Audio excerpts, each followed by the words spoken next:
Hoy vamos a ver cómo sería experimentalmente el TP de la cromatografía de exclusión molecular. Para este trabajo práctico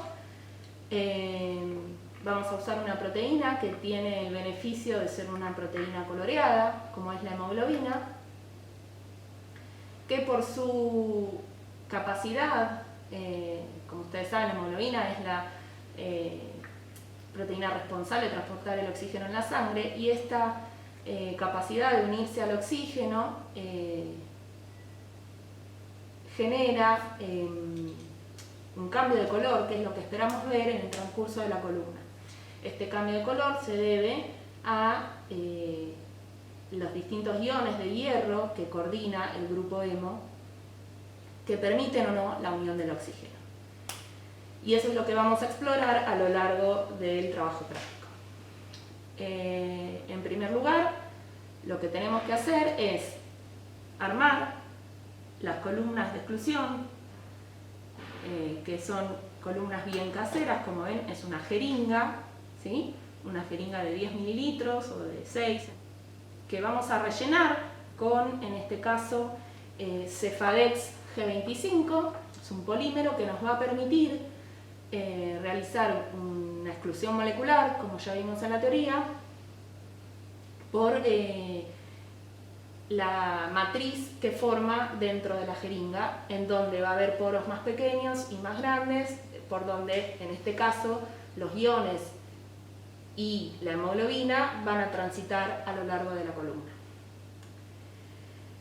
Para aprovechar esta propiedad de la hemoglobina, lo que tenemos que hacer es que esta pase de estar en su estado de metahemoglobina, en donde no puede unir oxígeno porque está coordinada con un hierro más 3, que eso es lo que tenemos preparado en el tubito que les mostró hace unos segundos Julieta. Que pase, ahí tenemos, como les decía, la hemoglobina con ferricianuro de potasio, que eso pase a estar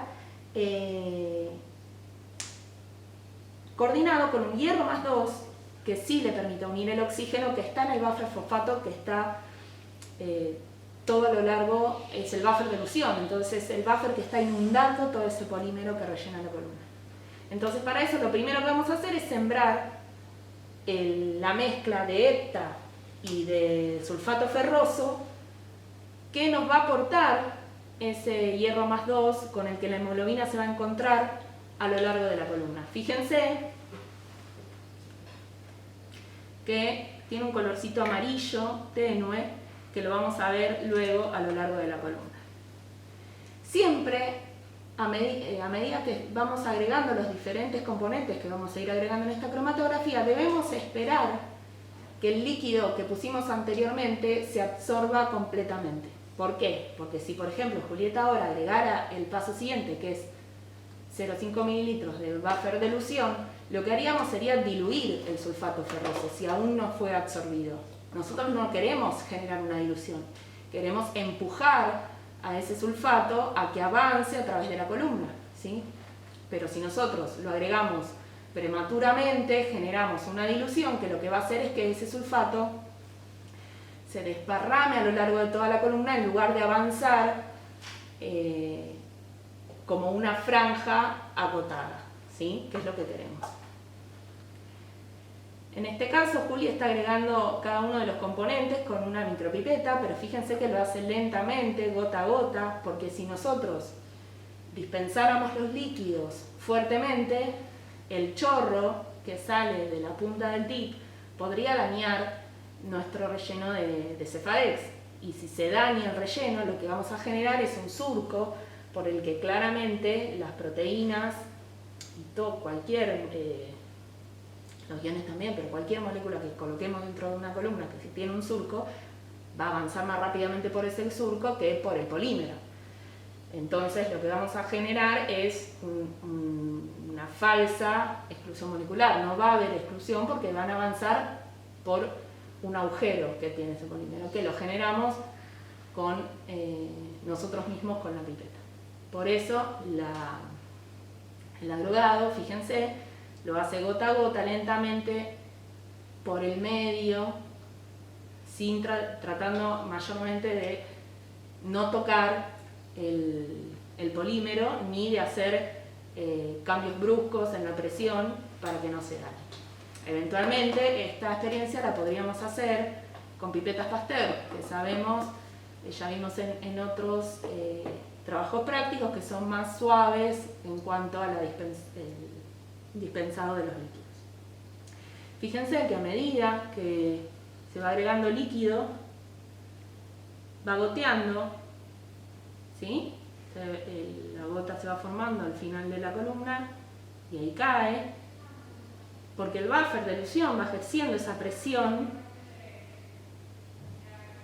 que lo que nos permite es que los componentes de la columna vayan avanzando. ¿Por qué es preferible un goteo lento, como es en este caso? Porque vamos a forzar a que las moléculas sí o sí transiten a través del polímero lentamente, ¿sí? Que tengan su tiempo para atravesarlo.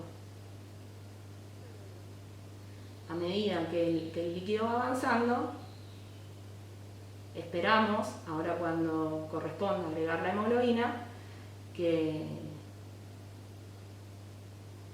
vaya avanzando tanto la proteína como los iones.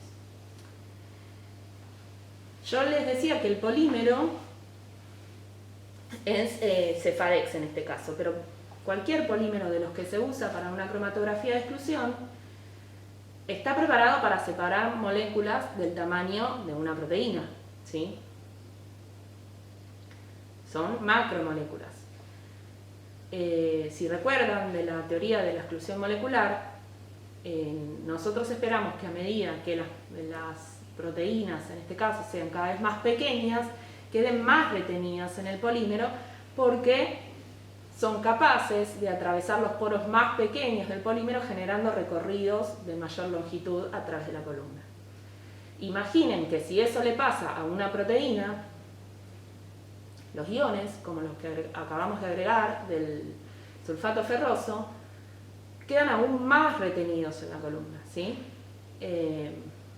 Por eso, aunque nosotros lo agregamos mucho antes, esperamos que la hemoglobina lo alcance rápidamente e intercambie su hierro más 3 por el hierro más 2 de este sulfato, para así poder luego unir el oxígeno.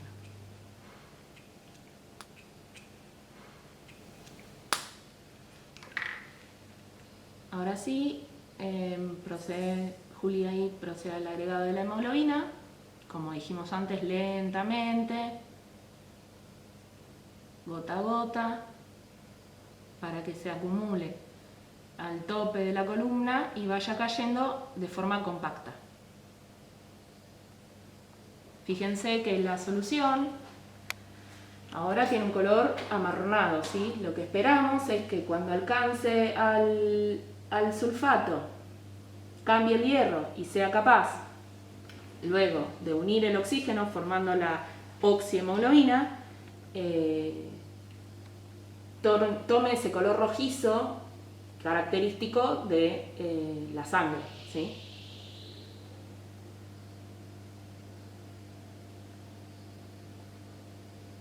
Una vez que toda la mezcla de hemoglobina se absorba en la columna, lo que sigue es agregar continuamente buffer de elusión para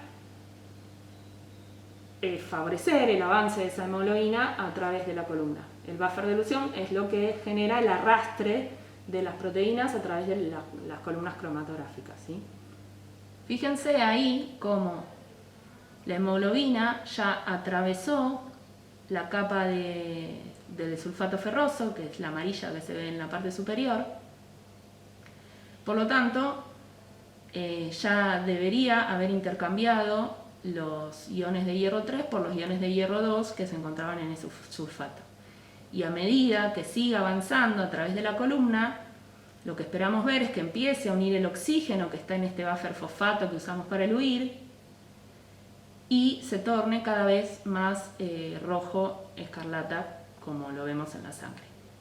Fíjense ahí como la hemoglobina ya está más rojiza comparado con el color marrón que pusimos al principio.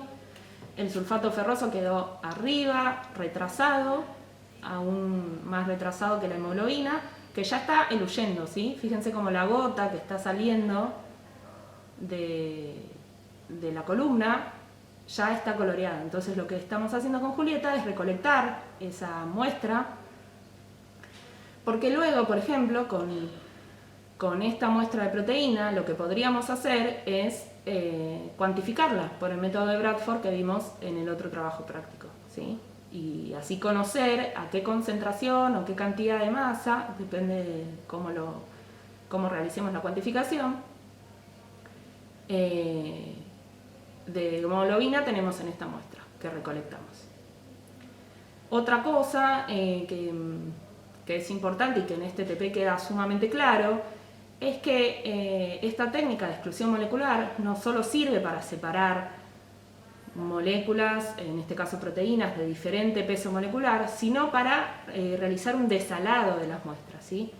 Porque fíjense como acá vemos clarísimo, ahí Julieta va a agregar más buffer para que siga ocurriendo la dilución, cómo se ve clarísimo en este caso, cómo los iones de las sales, como les mencionaba antes, por su pequeño tamaño, quedan retenidos en la columna y tardan mucho más, incluso en una columna tan pequeña como esta, que es una jeringa, una simple jeringa, tardan mucho más en eluir que cualquier proteína, ¿sí? Entonces, cuando nosotros venimos de un proceso, como podría ser un proceso de salting out, en donde nuestra proteína quedó en una concentración salina muy alta, por ejemplo, si usamos eso como primer paso de una purificación, podemos hacer una diálisis, como les decía recién, o algo mucho más sencillo, que es pasarla a través de una columnita de este estilo, en donde las sales van a quedar retenidas y vamos a poder, lo que llamamos desalar nuestra proteína